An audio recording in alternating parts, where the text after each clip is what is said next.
Hi சிந்து. Hello. Good morning. Morning. சிந்து, college day ஃபங்க்ஷன்ஸ்லாம் எந்த அளவுக்கு இருக்கு? வேலையெல்லாம் மும்முரமா நடந்துட்டு இருக்கு. பிரிசைட் பண்றதுக்கு டிஸ்ட்ரிக்ட் ஜட்ஜ் லட்சுமி கூப்பிடலான்னு இருக்கோம். Very good. ஆமா, இந்த வருஷம் உங்க ப்ரோக்ராம் என்ன?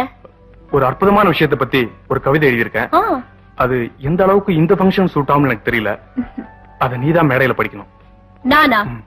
நோ நோ, உங்க கவிதை நீங்க தான் படிக்கணும். இல்ல, மேடைனா எனக்கு கொஞ்சம் கூச்சம் ஜாஸ்தி. எத்தனை நாளைக்கு இப்படி கூச்சப்பட்டுக்கிட்டே இருப்ப? Good morning. Good morning. சௌக்கியமா இருக்கீங்களா?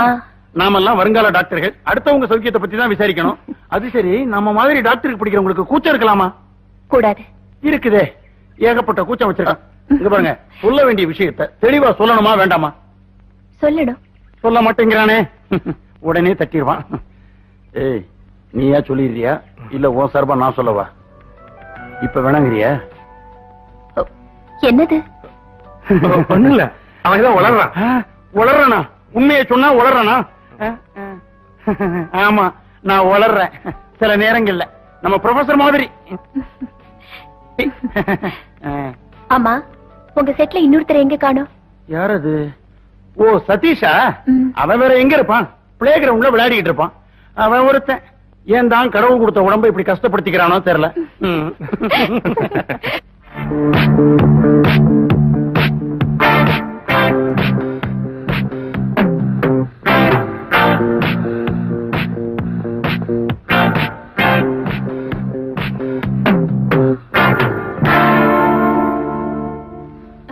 என்னடி பிராக்டிஸ்ல எப்படி இருக்கு?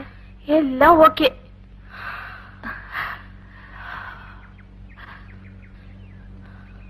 அங்க பாத்தியா, சதீஷ் பிராக்டிஸ் பண்ணிட்டு இருக்காரு.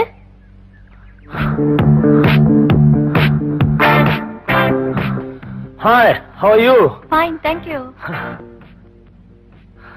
சதீஷ், இந்த வருஷமும் நீங்க தான் காலேஜ் சாம்பியனா வரணும். முயற்சி பண்றேன்.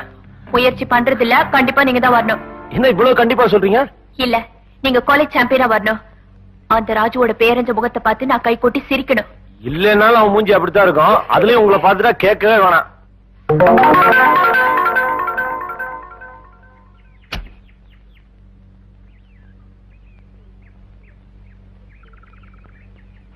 ஈட்டி எரிச்சுன்னா மாடு விரட்டிட்டு இருக்கான் பாருங்க.